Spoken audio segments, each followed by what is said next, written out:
हम सभी जानते हैं कि व्यक्ति का मन बहुत चंचल होता है। यही कारण है कि मन अशांत रहता है और कई तरह के सवालों का जन्म भी अशांत मन के कारण ही होता है। यदि आप जीवन में शांति चाहते हैं तो इसके लिए जरूरी है मन को शांत करना।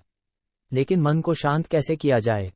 गौतम बुद्ध से जुड़ी इस कहानी के माध्यम से आप जान सकते हैं कि मन को शांत करने का क्या तरीका है। इसमें भगवान गौतम बुद्ध द्वारा मन को शांत करने के आयामों के बारे में बताया गया है। जानते हैं इस कहानी के बारे में, जिससे आपका जीवन बदल जाएगा।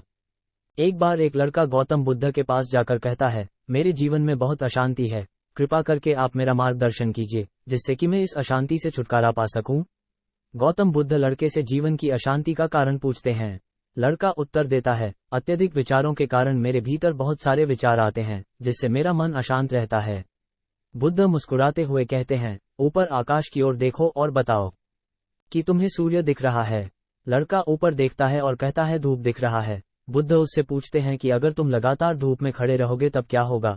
वह कहता है, मुझे अत्यधिक गर्मी लगेगी और शरीर में बेचैनी होगी।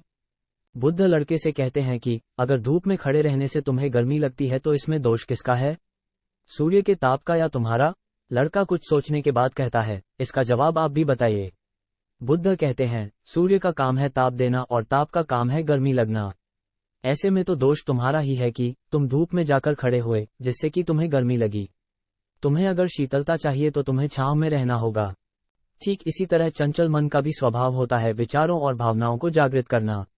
विचार क्षण भर के लिए होते हैं, लेकिन विचार से पैदा हुई भावनाएं देर तक टिकी रहती है। लेकिन ये तुम्हें निर्णय लेना है कि तुम्हें विचार और भावनाओं के साथ चलना है या अलग दिशा बनानी है। बुद्ध कहते हैं, मन को शांत करने के लिए तन के आयाम पर काम करना सबसे आसान तरीका है। शरीर के स्तर पर हमारी कर्मेंद्रियां और ज्ञानेंद्रियां है। कर्मेंद्रियां कर्म और ज्ञानेंद्रियां ज्ञान से जुड़ी होती है। इससे हम अपनी संवेदनशीलता को बढ़ा सकते हैं, यानी हम जो भी काम करें उसे आनंद के साथ करें।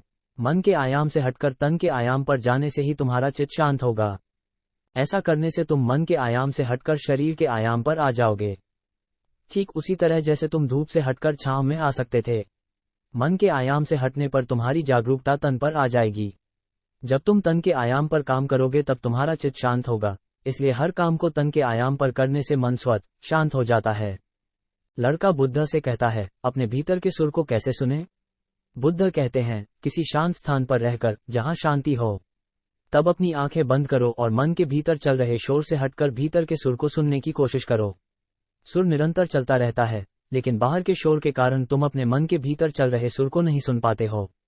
जब तुम अपने दोनों कानों को अपने हाथों से बंद कर दोगे, तभी मन के सुर को सुन पाओगे। इस तरह तुम मन की अशांति से दूर हो जाओगे और तुम्हारा मन शांत हो जाएगा।